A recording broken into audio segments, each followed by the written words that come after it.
শুধু দয়া করে আপনি অন্য কাউকে প্রভাবিত করা বন্ধ করুন প্লিজ। মানে আপনার কারো সামনে গিয়ে দুঃখ প্রকাশ করার কোনো দরকার নেই, কাউকে সাপোর্ট করারও কোনো দরকার নেই। প্লিজ কিচ্ছু করতে হবে না তোমাকে, আমি বুঝে নেব। মামা আমি তোমাকে বলছি, বিশ্বাস করো আমি তোকে চিনি না। এই সমস্ত কিছু মিলে না এটার মাথাটা না একটু ঠিক ঠিক হয়ে যাবে, ওর মধ্যে চেঞ্জ আসবে। শুধু আপনি যদি একটু দয়া করেন তাহলেই হবে। দয়া করে আমাদের কোনো বিষয় মানে এই বিষয়টা অ্যাটলিস্ট প্লিজ আপনি ঢুকবেন না। কি বলতে চাইছিস তুই? আমি তোদের কোনো বিষয়ে মাথা ঘামাবো না, আমার কোনো দাম নেই, তাই তো? না না, তুমি সব বিষয় নিয়ে কথা বলতে পারো, আমি তো বললাম শুধু এই বিষয়টা নিয়ে কোনো কথা বলো না, দয়া করো প্লিজ। তুমি কি চাও বলো তো? তোমার জন্য আমাদের সম্পর্কটা খারাপ হয়ে যাক? মানে নিশ্চয়ই এটা নিশ্চয়ই তোমার উদ্দেশ্য হতে পারে না? আচ্ছা আচ্ছা আচ্ছা ঠিক হয়েছে, যা তো এবার যা, ওকে ডেকে নিয়ে আয় যা। হাজার হোক এটা ওর শ্বশুর বাড়ি, ওকে না ডাকলে ও তো আর নিজে থেকে এসে বলবে না যে আমাকে খেতে দাও। হ্যাঁ দেখ এখন ওর মন খারাপ, সে ঠিক কারণেই হোক ভুল কারণেই হোক যাই হোক এখন মন খারাপ। আর যখন মন খারাপ হয় তখন তো কাছের মানুষের সাহচর্যই সবাই চায়, তাই না? যা ওকে ডেকে নিয়ে যা। সে তো যেতেই হতো, আমার কি আর কোনো উপায় আছে? দেখি ম্যাডামের কি মুডের অবস্থা, উনি আসতে চাইবেন কি চাইবেন না, উঠবেন কি উঠবেন না, দেখি। আসবে আসবে, আরে ভালোবাসায় সব হয়, ভালোবাসায় বাইরের অচেনা মানুষ বশ হয়। তো এই তো তোর বউ, যা যা ডেকে আন যা। যাচ্ছি।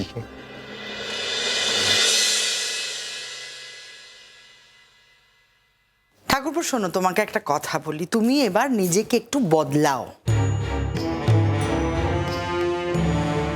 বদলাও মানে? মানে কেন বদলাও? মানে কি বলতে চাইছো তুমি? যেটা অন্যায় সেটাকে আমি অন্যায় বলতে পারবো না? আমি সাদাকে সাদা বলতে পারবো না? কালোকে কালো বলতে পারবো না? না, তুমি তো সব সময় সাদাকে সাদা কালোকে কালো বলো, তা তো নয়, তুমি অনেক সময় সাদাকে কালোও বলো। তোমাকে না দাদা একেবারে ব্রেন ওয়াশ করে দিয়েছে। বৌদি আগে তুমি না এই কথাগুলো বলতে না, ইদানিং কালে বলতে আরম্ভ করেছো, সেটা তোমায় মনে রাখতে হবে। হ্যাঁ হ্যাঁ, মানুষের তো বদল হয়, তার দেখার বদল হয়, জানারও বদল হয়। ধরে নাও না যে আমারও বদল হয়েছে।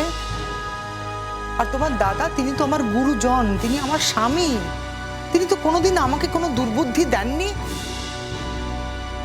একটা সময় ছিল যখন আমি তার বুদ্ধিতে কাজ করিনি, আমার মনে হয়নি আমি তার বুদ্ধি নিইনি, কিন্তু তার মানে তো এই নয় যে আমি সারাটা জীবন তার কোনো কথাই নেব না।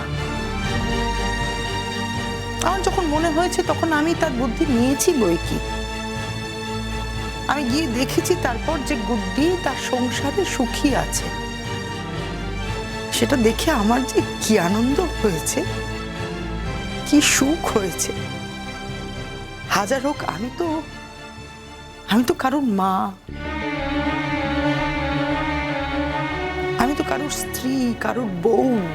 আমি তো জানি একা একা স্বামী সংসার ছাড়া কি কষ্ট। গুড্ডি তো কিছুই ছিল না, না ছিল ফ্যামিলি, না ছিল কিচ্ছু। আমি তো ভাবতেই পারি না ঠাকুরপো যে আমি একদম একা, তোমার দাদা নেই, তোমরা নেই। গুড্ডির কথা ভাবো তো, ওর তো কেউ ছিল না, কিন্তু তার মধ্যে ও সারাটা জীবন ধরে শুধু কাজ করে গেছে, কাজ করে গেছে। আর তার সঙ্গে একটা মেয়েকে মানুষ করেছে। আরে আর আজ সেই মেয়ে ওর সব থেকে কষ্টের কারণ, সব থেকে দুঃখের কারণ হয়ে উঠেছে। এগুলো তো বুঝতে হবে, এগুলো তো তোমাকে মানতে হবে, তাই না ঠাকুরপো? দেখো বৌদি, তুমি যাই বলো না কেন, কিছু কিছু মানুষ থাকে যাদেরকে বদলানো যায় না, যাদেরকে মোল্ড করা যায় না, তাদের মতন রিজিড হয়ে থাকে। সে তো দেখতেই পাচ্ছি, কিছু কিছু মানুষ থাকে যাদেরকে একেবারেই বদলানো যায় না। তারা নিজেদের ভুল নিয়ে কোনো কথা বলতেই চায় না। ঠিক আছে, এই নিয়ে তুমি যদি শান্তিতে থাকো তো থাকো, থাকো। তবে আমি তোমাকে হাত জোর করে বলছি, তুমি আর রেশমির কানে কোনো মন্ত্র দিও না। এ তুমি কি বলছো বৌদি? আমি ওর কানে মন্ত্র দিই? হ্যাঁ দাও, দাও, আমি নিজে শুনেছি তুমি মন্ত্র দাও। তুমি দয়া করে ওকে আর কিছু বলো না। তুমি দেখছো না যে পুবলুর সঙ্গে ওর সম্পর্কে একটা গন্ডগোল হয়ে যাচ্ছে। ও সারাটা দিন কাজে যাচ্ছে না, বাড়িতে বসে থাকছে, কিচ্ছু করতে পারছে না। আর যতক্ষণ থাকছে ততক্ষণ এই কোর্টের সমস্ত কাজকর্ম করে চলেছে।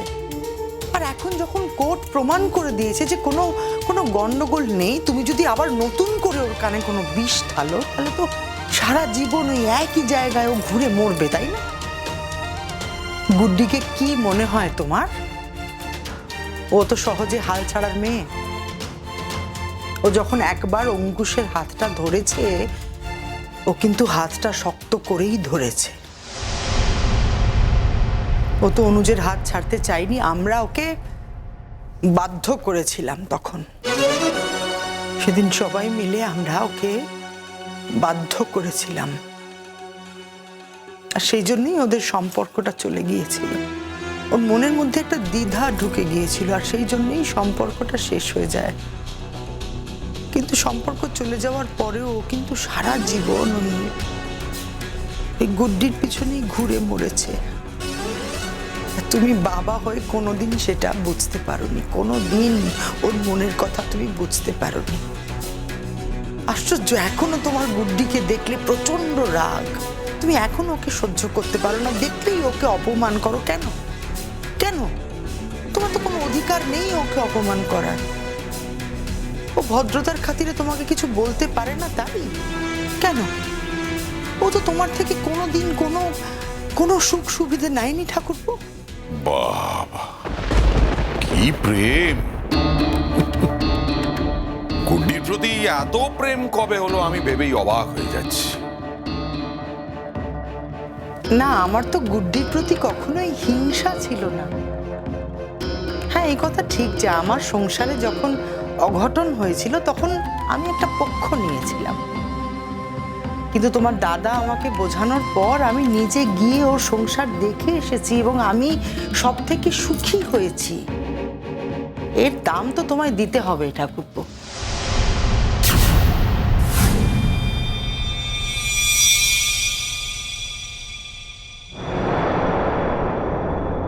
জানতাম তো। ওঠো, কটা বাজে খেয়াল আছে? আরে মাম্মাম ডাকছে, চা কফি সব রেডি করেছে, ডাকছে ওখানে। চলো ব্রেকফাস্ট করবে তো। আরে বাবা, তুমি তো হসপিটালে যাবে না, আমি তো লক্ষণ টক্ষণ দেখতে পাচ্ছি না। আমি তো যাব।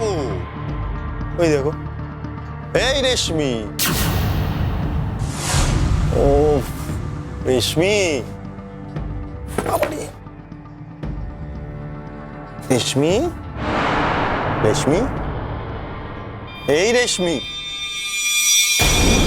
রেশমি, রেশমি, এটা কি করেছো তুমি? রেশমি, রেশমি, মাম্মাম, রেশমি, মাম্মাম,